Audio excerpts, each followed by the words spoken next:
What's up, Doc? I'm Pugs Bunny, and today is Thanksgiving, the one magical day of the year when families gather together to truly showcase just how awkward they can be when you suddenly realize you barely know any of these people. Maybe your family says a prayer before the feast.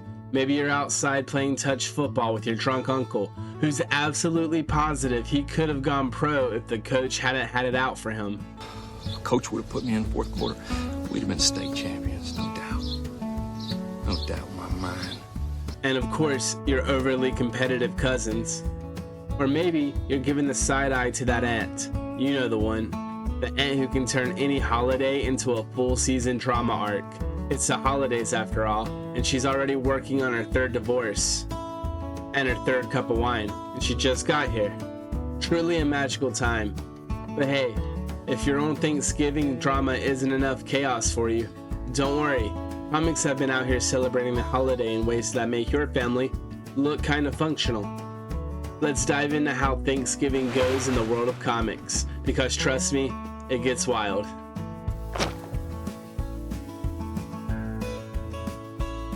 Let's start this Thanksgiving dinner with the mashed potatoes. 4 reanimated satanic pilgrims trying to summon a demon lord to merge his dimension with Earth. You know, traditional holiday stuff. These colonizing creeps rise from the dead in 1960s Gateway City, immediately scaring the locals out of their homes. Unfortunately for them, Gateway City just so happens to be the stomping ground of Jim Corrigan, better known as the Spectre. Thick mystic fog rolls over the old quarter and traps a young boy inside after he runs away from his mother to retrieve his very important, willing to die for, water gun. Jim tries to break through the barrier, but he can't. So the Spectre appears, swan dives into the fog, and gets transported into an eldritch realm. Jim goes after the pilgrims, Spectre goes after the kid. Spectre eventually finds Billy, who is being magically compelled to empty an entire lake into a tiny hole using his water gun. And of course, the Spectre gets compelled too. Billy, being a realist, says it's ridiculous, but as Spectre puts it, the only way is the Spectre's way. And the Spectre, never one to be subtle, just whirlpools the entire lake with his powers and yeets it into the hole. That's when a very unfortunate looking demon stomps in, carrying a giant boulder. He introduces himself as Nawor, demon lord of Gimpo, the realm Spectre's trapped in. Nawor would chuck the rock and pin the Spectre with a tree, and proceeds to beat him like he's trying to unlock a secret combo. Spectre fights back, but nothing works. Not punches, not the rock, nothing. Nawor explains he's invulnerable to anything from his own dimension, so Spectre thinks, well, Billy's a kid, he definitely has something stupid in his pockets from Earth. And right you are, Spectre, cause Billy hands him a marble, a spin top, and a ball of twine. Spectre enlarges them and absolutely wrecks Nawor, even bonking him with one of Billy's shoes. Then he ties him up with the twine. Then we get the origin story. Back in colonial times, a group of demonologists worshipped Nawor. Their leader, Zababes, found a scroll that basically said, "Congrats, you've been worshipping wrong this whole time." But before they could fix their little satanic oopsie, they were chased off by good old God-fearing pilgrims and fled on a ship and settled on land that would later become Gateway City. To summon Nawor the correct way, they needed 4 talismans. They needed 4 talismans that were being held by local natives. Aged deer antler, ancient shell money, time-rotted bark scroll wood, and a mysterious engraved stone. The natives, smarter than the Satanist, placed a curse that killed the settlers before they could finish the ritual. But as the babes died, he invoked Nawor with the talismans. Nawor wasn't strong enough to fully manifest, but he was able to let 4 pilgrims resurrect once a century to try again.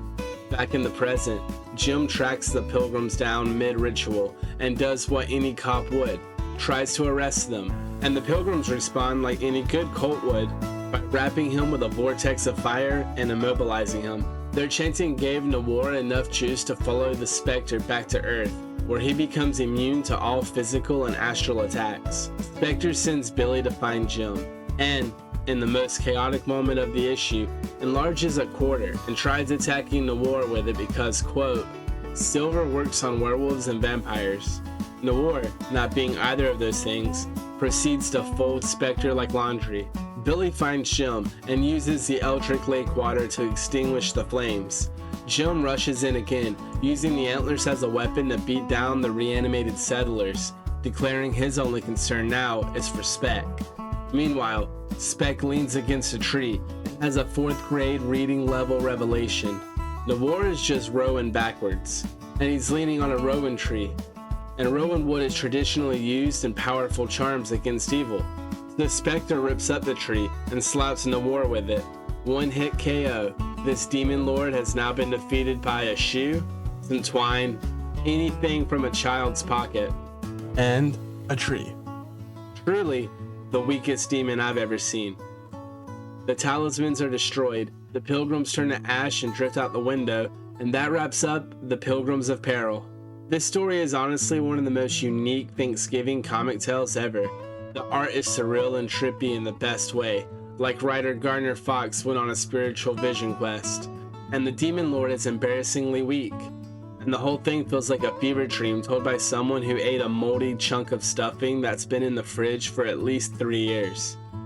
Now, let's move on to our second Thanksgiving tale.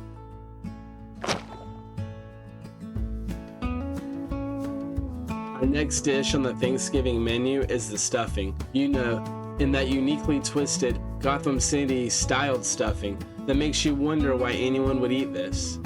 We open with Batman interrogating an Irishman named Mickey, a member of the very creatively named gang, the Irish.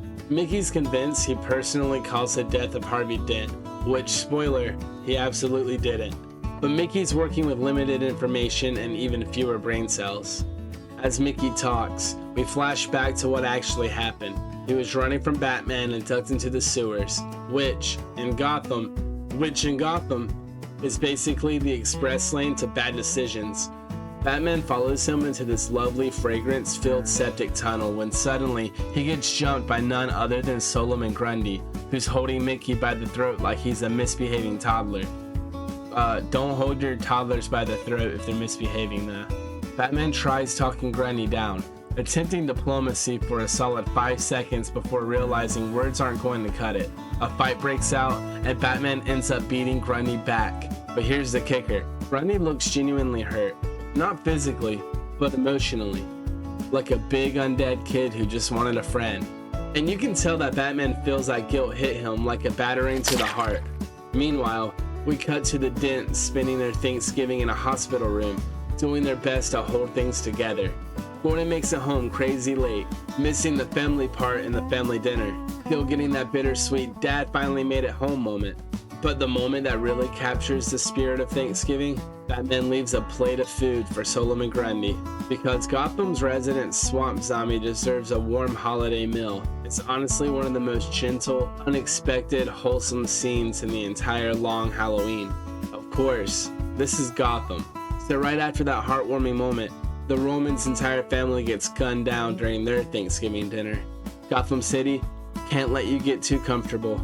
This isn't the whole issue, just the part I wanted to spotlight because it's perfect for Thanksgiving. And honestly, I wouldn't mind turning the long Halloween into next year's Halloween special. It's 13 issues, it's fantastic, and it'd make a killer video. So if you want that, let me know in the comments. Drop some turkey emojis in the chat for Solomon Grundy.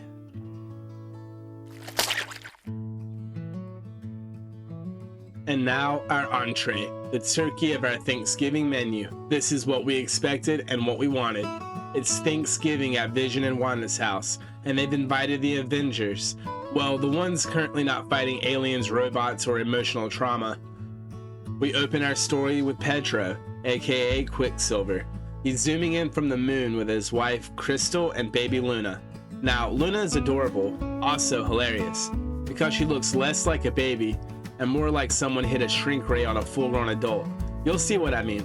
Pedro, why can I not say that name? Pietro gets introduced to the other guests, Captain America, Namor, Wasp, Doctor Strange, and their neighbors, Glamour and Illusion. We even have Norm Webster, the guy who sold the house to Wanda and Vision. Apparently he doesn't have a family or something since he's spending Thanksgiving with the Avengers, but hey, Free food is free food. Then we've got Martha. Definitely one of the mother's names of all time, if you ask me. She's Wonder Man's mom, and technically Vision's, since his brain patterns were based on Wonder Man's. So Martha is out here mothering 2 superheroes, one by accident. So a lot of respect to her. Okay, look at this panel. This is what I meant earlier about Luna. She's just like a tiny adult. I don't know, her face is the exact same art style as all the adults' faces. And I have a toddler, so I know that their faces are a lot more round, but she just looks so silly, and she's so small. Like, she's under the kneecap, which, you know, Crystal's either a really tall woman or her baby's just abnormally small. I might be missing some context. And that's when the doorbell rings. Enter Magneto, and yes, he introduces himself almost exactly like that. Here's the man of the hour. Pietro Petrie is stunned. Vision, being an absolutely wonderful host, offers to take Magneto's coat, but his appearance puts the entire room on edge.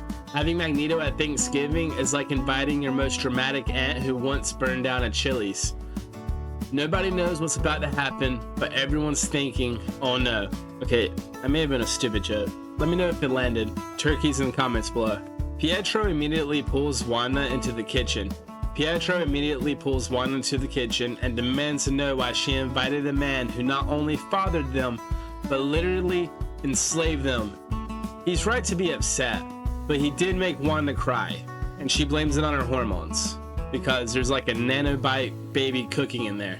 And just like any other man would, he retreats. He flees the conversation like a bomb's about to go off. Back in the living room, Cap casually brings up that Vision's body originally belonged to the android Human Torch.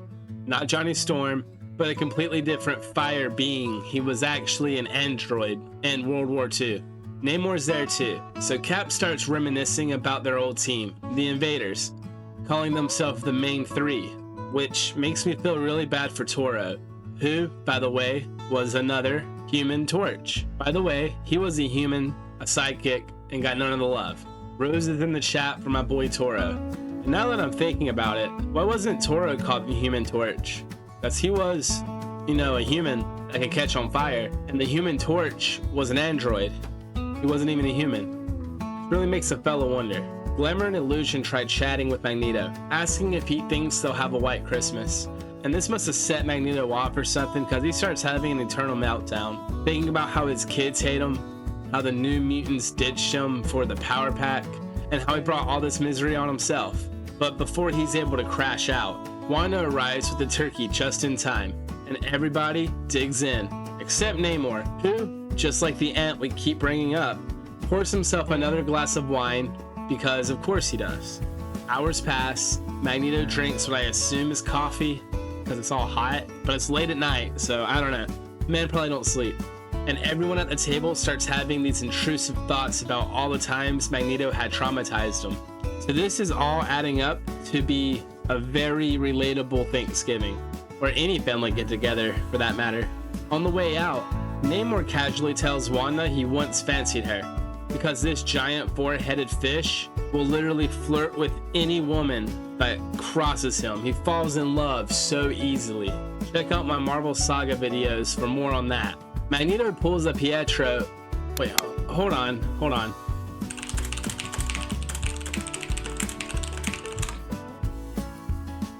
I wonder what the words per minute was on that. I felt really good on that one, to be honest.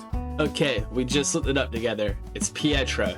Magneto pulls a Pietro and asks Wanda to accompany him to the kitchen. Magneto admits he was a bad father. He apologizes for that. He got his humanity late, see?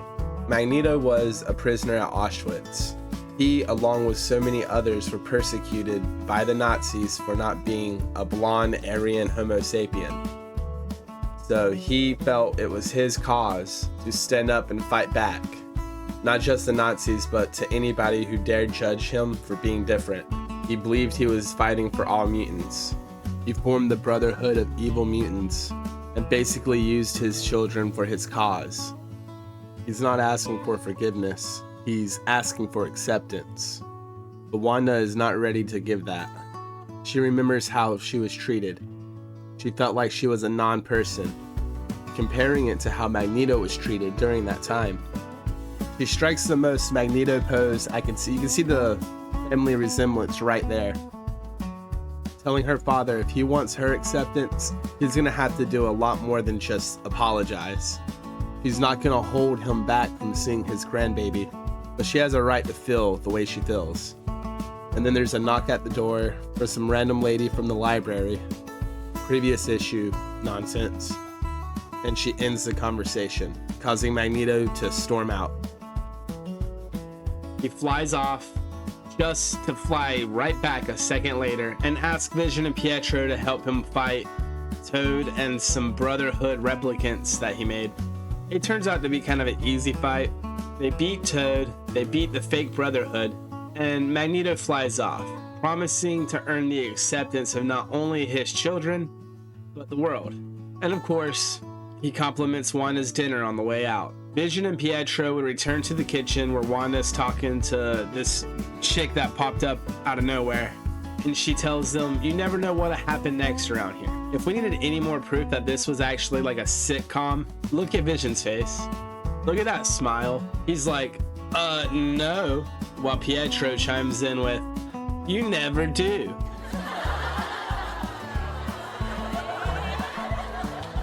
It's one of, if not the best, Thanksgiving issue any comic has ever given us.